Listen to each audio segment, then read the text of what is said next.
All That Is Dark Chapter 6. Present.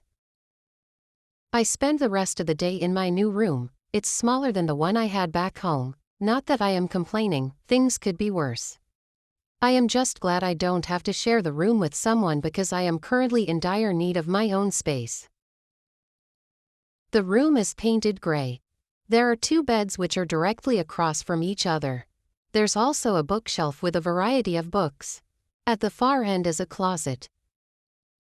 Not hungry, I skip dinner and shower, then I set up my bed with the linens I came with. Once I change into my pajamas, I lie in bed staring at the ceiling, reality finally sinking in. I am an orphan, I have no one in this world.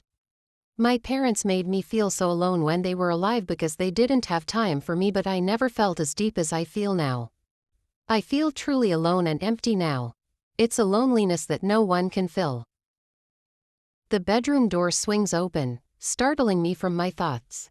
Anna walks in with a lunchbox in her hands. "Hi," she says with a genuine smile on her lips, but I don't return it. She walks towards me and places the lunchbox on the bedside table. "You skipped dinner. I thought I should bring you something to eat. You know the night is long." I stare at her, wondering why she is speaking in a very low tone. "Why are you talking like that?" "I don't want my parents to hear me. They don't know I kept some food for you." "Oh.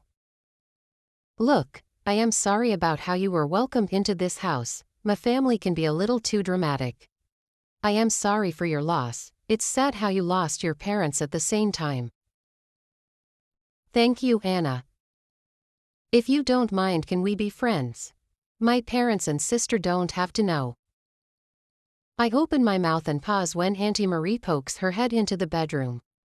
Perfect timing. "Anna, what are you doing here?" Anna quickly rises to her feet, wide-eyed and a little shaky. She stammers. I can tell Anna is afraid of her mother. Auntie Marie frowns and glowers. "Out of my sight. Now." Anna quickly slips her feet into her slippers and runs out of the room.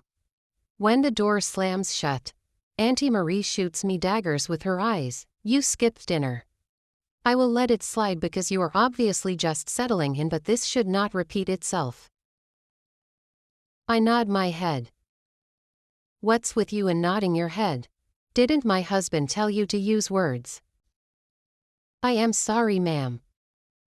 "You had better. Anyway, my husband and I had a discussion. You need to change schools. We will find a cheaper one for you, one that's close to home. Your driver and house help were laid off, so you will have to walk to school." I try my best to swallow the lump in my throat so I can speak, but I am afraid the words that want to break free aren't pleasant. "I expect you to be on your best behavior while living under this roof. You will have to help out with the house chores when necessary, and aside from school, you are not allowed to leave this house." "Okay." She laughs. I stare at her, wondering what is funny. "Your mother must be turning in her grave to know that you are now under my roof and I get to decide your fate. She was so full of herself, she thought the world revolved around her. See who's dead now." Silence. "You will pay for every humiliation your mother caused me and my husband. I swear." And with that she leaves the room. What was that about? Now I have to change schools. I am not even allowed out of this place unless I am going to school. Do they want to turn me into a prisoner? 3 years.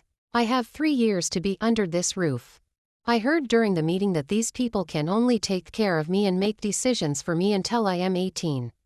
Now more than ever, I want to be an adult so I can make my own decisions.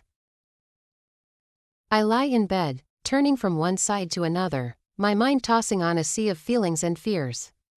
Eventually I fall asleep. No, please don't. I wake up suddenly to find myself gasping for air.